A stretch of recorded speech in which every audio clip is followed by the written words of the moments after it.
안녕하십니까. 이번 세션에 발표를 맡게 된 디아이드 얼리언스 코리아 한호연 부회장입니다. 제가 발표드릴 내용은 언택 시대를 맞이하여 KDID의 필요성에 대해서 말씀드리도록 하겠습니다. DID에 대한 논의가 한창 되고 있는데요. 먼저 우리가 디지털 아이덴티티가 어떤 의미를 갖고 어떻게 발전되어 왔는지에 대해서 간략하게 짚어볼까 합니다. 우리는 이미 디지털 아이덴티티를 갖고 있습니다. 우리가 주민등록증에 나타난 숫자로 표현된 생년월일 그리고 일련번호가 이 자체가 디지털입니다. 그래서 우리는 태어나면서부터 디지털 아이덴티티를 갖고 있다고 볼 수가 있겠습니다. 물론 각 나라마다 차이는 있습니다. 어떤 나라에서는 숫자로 된 디지털 아이덴티티를 갖고 있지만 또 그렇지 않은 나라도 다수 있습니다. 그럼에도 불구하고 우리나라는 오래전부터 디지털로 된 아이덴티티를 갖고 사람을 식별하고 확인하고 하는 여러 서비스가 이미 만들어져 있습니다. 이러한 디지털 아이덴티티를 바탕으로 2002년에 한국에서는 공인인증서 제도를 도입하게 되었습니다. 공인인증서 제도는 이러한 디지털 아이덴티티를 근간으로 해서 실제 디지털 세상에서 쓸 수 있는 아이덴티티를 사실상 만들어 활용했다고 볼 수 있습니다. 특히 한국이 전 세계에서 가장 우수한 서비스의 능력을 갖고 있는 전자정부 서비스라든지 금융 서비스 그리고 각종 온라인에서 활용되고 있는 모든 서비스가 사실상 공인서 기반으로 이루어져 있다고 해도 과언이 아닐 것입니다. 공인서 서비스는 단순히 전자서명의 기능을 넘어서 한국에서는 이미 그 자체로서 소프트웨어적인 디지털 아이덴티티의 역할을 충실히 해왔다고 볼 수 있겠습니다.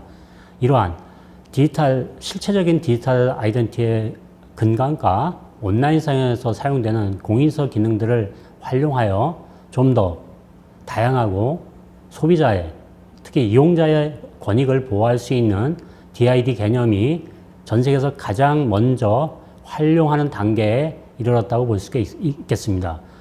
아이덴티티라는 것은 어떠한 실체를 파악하기 위한 그 사람이 됐든 어떠한 물건이 됐든 그 자체의 어떤 고유한 특성을 가장 잘 표현할 수 있는 것이고 이것이 디지털로 표현된다는 자체에서 보면 더욱더 그 발전 가능성이 높다고 하겠습니다. 단지 이런 어떤 디지털 아이덴티티의 어떤 활용이 우리에게는 몇 가지 문제점을 제기하고 있습니다. 우리가 대표적인 신분증 역할을 하고 있는 주민증이라든지 혹은 여권이라든지 이런 부분들이 각기가 어떤 용도로 활용되는지를 살펴볼 필요가 있겠습니다. 우리는 담배와 같은 걸 살 때 19세 이상의 성인임을 나타내 줘야 됩니다. 그러기 위해서 담배를 구매할 때 어떤 연령대에서는 신분증을 제시할 수밖에 없게 되는 것이고 해외여행을 통해서 외국을 나가고 산다면 여전히 여권이라는 걸 갖고 다니면서 그 여권을 누군가에게 보여주고 또 그 여권이 진짜로 만들어진 사실을 기록하고 있다는 것을 확인을 반드시 받아야 되는 절차를 거치게 됩니다. 이러한 과정에서 우리는 많은 정보를 노출할 수밖에 없습니다.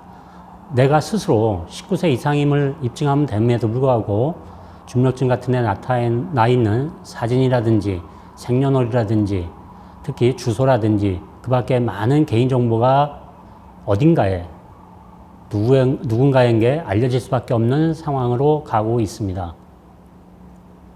또한 이러한 부분들이 어떻게 활용되느냐를 보게 되면 항상 이러한 신분증들은 누군가 권위 있는 특히 정부기관에서 발급이 되는 것입니다. 이러한 발급된 거를 서비스 제공기관들이 그 데이터를 모으게 되는 상황으로 전개된 것이 지금까지의 인터넷에서 흘러다니고 있는 모든 정보의, 개인정보의 흐름이라고 볼 수 있습니다. 또한 이러한 개인정보들이 어딘가에 모아지게 됩니다. 현재까지 대부분 다 인터넷 서비스의 어떤 특성을 보게 되면 개인의 정보를 아주 상세하게 모으게 됩니다. 심지어는 개인이 어떤 위치에서 어떠한 상품을 샀는지까지도 기록이 되는 시대가 왔습니다. 어떻게 보면 한 사람의 모든 정보가 특정한 기관, 특정한 회사, 특정한 집단에 의해서 모아지고 관리된다고 할 수 있겠습니다. 문제는 이러한 데이터들이 얼마나 잘 안전하게 보관되느냐의 문제로 우리는 또 귀결되게 됩니다. 그런데 전 세계에서 오늘 이 시간에도 수많은 개인정보가 어떤 형태로든지 유출이 되고 있습니다. 또한 해킹에 의해서 사라지고 있고, 또 이런 해킹된 정보를 이용해서 보이스피싱, 문자, 다양한 경로를 통해서 그 정보를 이용해서 불법적인 정보의 활용을 통해서 많은 사람들이 피해보고 있는 것이 현실이라고 하겠습니다. 우리는 이러한 상황에서 과연 어떻게 하면 개인의 정보를 보호하고 또 그러한 정보가 나의 의지와 관계없이 사용되는가를 끊임없이 연구를 하고 각국 정부가 이러한 문제를 해결하기 위해서 노력을 하고 있습니다. 그 최근에 가장 대표적인 개인정보에 관련된, 특히 디지털 아이덴티티와 연관된 몇 가지 원칙을 내놓은 게 있습니다. 최근에 영국 정부가 6가지의 원칙을 내놨습니다. 슬라이드에서 보시는 바와 같이 가장 우선시하는 것을 보면 프라이버시 문제입니다. 또한 가장 마지막으로 선택한 게 굿 가버넌서, 즉 선의의 통제를, 선의의 관리를 어떻게 할 것이냐를 염두에 두고 있습니다.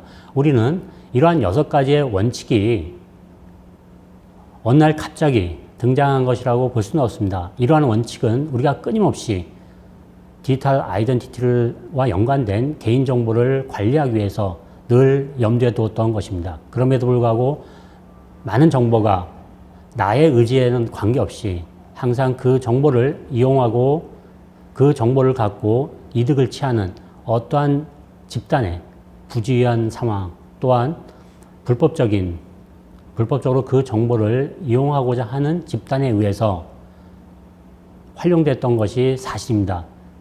그러면 이러한 부분들을 과연 어떻게 하면 좀 더 체계적으로 관리하고 보호할 수 있느냐가 가장 큰 관건이 되겠습니다. 결국에 이러한 6가지의 기본적인 원칙을 견지하고 또한 특정한 서비스를 제공하는 제공기관에 원하든 원치 않았든 유출됐던 정보를 막을 수 있는 것을 끊임없이 구현하고자 노력을 해왔습니다. 그러면 이런 부분들이 어느 날 하루 아침에 완성되는 것은 아니라고 보여집니다. 한국에서처럼 오랜 기간 동안 실제 생활에서 디지털 아이덴티티를 사용을 해왔고 또 그것이 인터넷 시대로 가면서 아주 잘 활용한 경험을 바탕으로 할 수밖에 없는 기술의 발전이라고 볼 수밖에 없습니다. 물론 그러한 부분이 현재 DID라는 것으로 전 세계가 많이 연구를 하고 대다수의 글로벌 기업들이 DID 개발에 앞장서고 있습니다. 그러나 DID 어떤 개발이라는 것이 개발 자체로 끝날 수는 없습니다.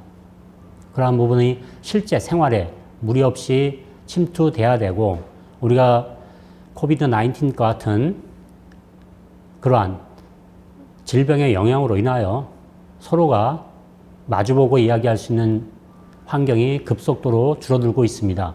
이러한 환경은 굳이 이러한 질병에 의해서뿐만 아니라 자연스럽게 흘러가고 있는 하나의 큰 패러다임이라고 볼 수 있습니다.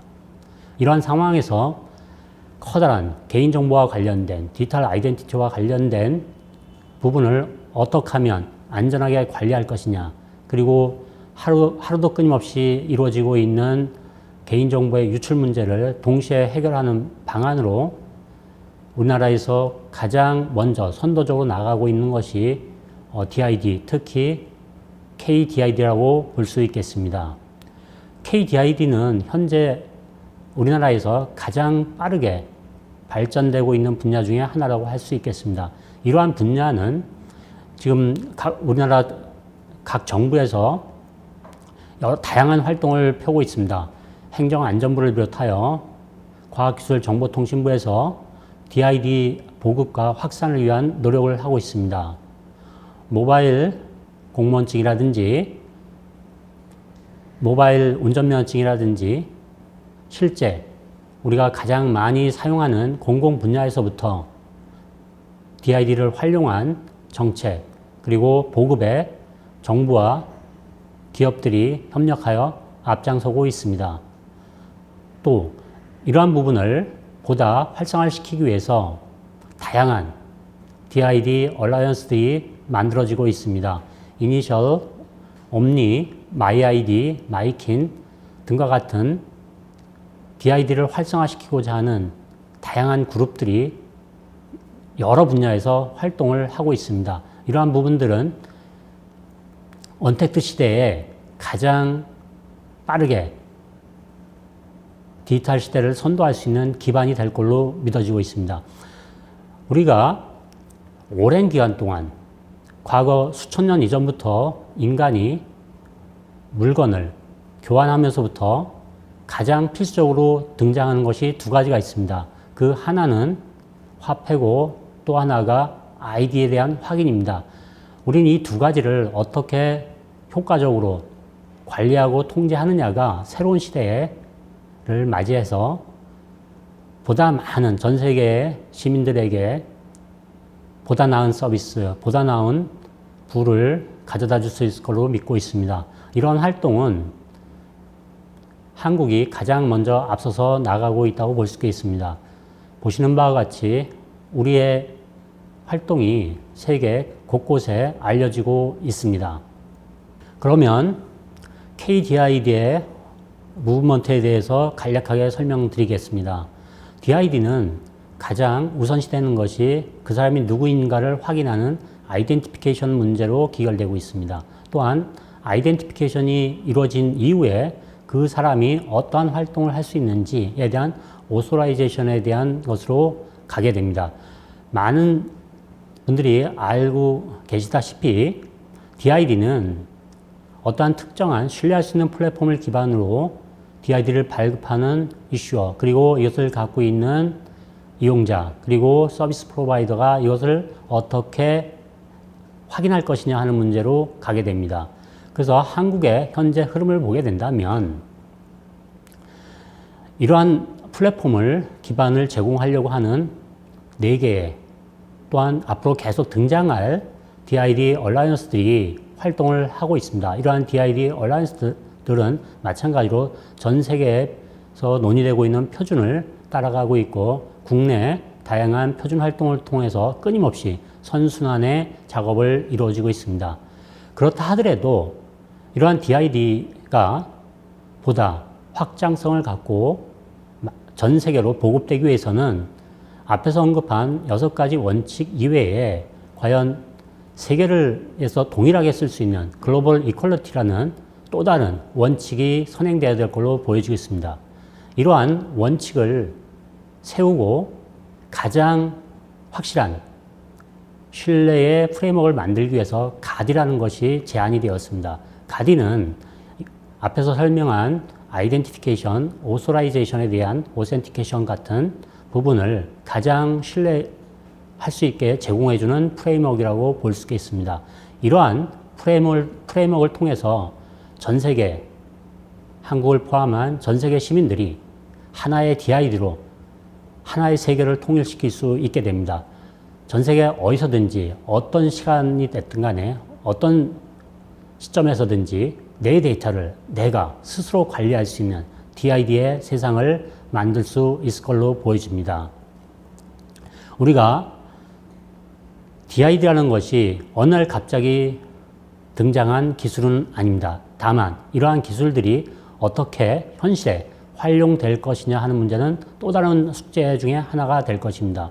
그러한 숙제를 푸는 데 있어서는 한국과 같은 오랜 기간 동안 실생활에서 또한 디지털 세상에서 디지털 아이덴티티를 활용했던 경험들이 가장 중요한 전 세계의 자산이 될 것이라고 믿어 의심치 않습니다. 그러면 제 발표를 마치도록 하겠습니다. 감사합니다.